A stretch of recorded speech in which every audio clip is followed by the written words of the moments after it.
What would you do if the world told you that you were unworthy of love because of how you look?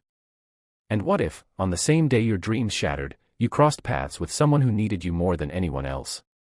This is the story of a single father who was barely holding on, and a bride who was left heartbroken at the altar. Two broken souls, destined to heal each other in the most unexpected way. Emma had always dreamed of her wedding day. She was 32, a kind-hearted woman who loved cooking, reading children's books, and laughing too loudly at silly jokes. But she wasn't what society called perfect. She carried extra weight on her frame, and for years, she had been made to believe that it was a flaw too big to be loved. Still, she thought she had found someone who saw her heart. She thought Daniel, the man she had been with for 2 years, was different. But on the day she stood at the altar, wearing a gown she had saved for months to buy, holding back nervous tears, she heard whispers ripple through the church. Then Daniel walked down the aisle, not to her, but away from her. His words echoed like a hammer smashing her chest, "I can't do this. She's not the woman I pictured spending my life with. She's just too much. Too fat. Too embarrassing." The silence that followed was louder than thunder.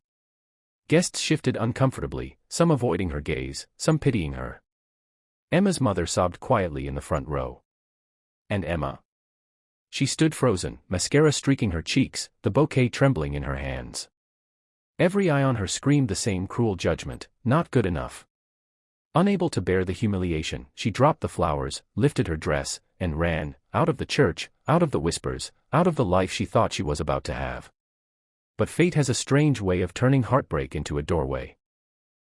Across town, a man named Michael was fighting his own quiet battles. He was 35, a construction worker with tired eyes and calloused hands. His wife had passed away 3 years earlier after a long illness, leaving him alone to raise their 6-year-old son, Noah. Michael loved his boy fiercely, but between long shifts, unpaid bills, and endless nights of loneliness, he felt like he was failing. Noah missed having a mother's touch, someone to tuck him in, someone to kiss his scraped knees, someone to listen when Michael was too exhausted to speak.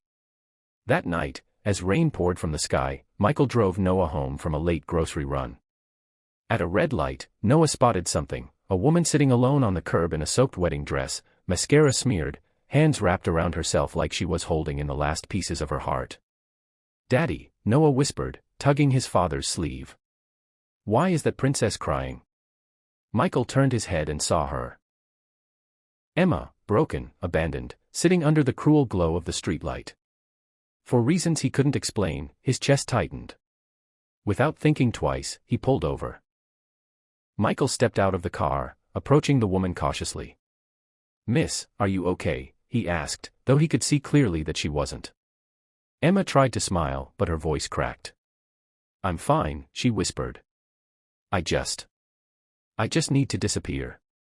Michael glanced back at his car, where Noah's wide eyes were watching. Then he did something he never thought he would do. "Look. I don't know what you've been through, but I can't just leave you here. Do you need a ride? Somewhere safe?" For a moment, Emma hesitated. She had just been told she was unworthy. Why should she trust this stranger? But when she looked at his son, eyes full of innocent concern, something inside her softened. She nodded. The drive was quiet, except for Noah's small voice from the back seat. "Are you really a princess? Because you look like one." Emma's lips trembled, but she managed a smile. For the first time that day, she didn't feel invisible. When Michael dropped her off at a nearby shelter, he thought that was the end. But Noah kept asking about her every night. "Daddy, did the princess find her castle yet? Did she stop crying?" His questions tugged at Michael's heart. 2 weeks later, Michael saw her again, at the grocery store, wearing plain clothes, trying to blend in. She looked tired, but her spirit wasn't completely gone. Noah ran to her before Michael could say anything, hugging her leg. "Princess," he cried. Emma laughed softly, her first real laugh in weeks.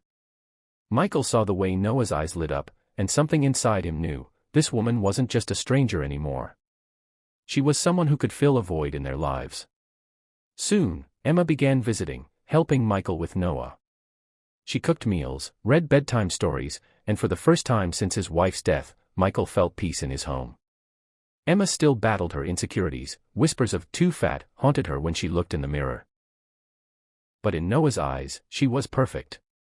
And in Michael's heart, she was becoming the woman he never knew he needed. The journey wasn't easy. People judged them, neighbors who whispered about Michael settling, relatives who asked if Emma was really good enough. Emma cried some nights, wondering if history would repeat itself. But every time she faltered, Michael reminded her with quiet strength, "You are more than enough. For me. For him. For us." In time, Emma didn't just become Noah's princess. She became his mother. And Michael, once a man drowning in grief, found love again in the most unexpected place, with the woman everyone else had overlooked. Life has a way of breaking us when we least expect it. But sometimes, in the ashes of heartbreak, we find the people who were meant to heal us all along. Emma thought she had lost everything when she was abandoned at the altar. Michael thought he could never love again after losing his wife. But together, with the innocent heart of a child leading the way, they built a family no one believed was possible.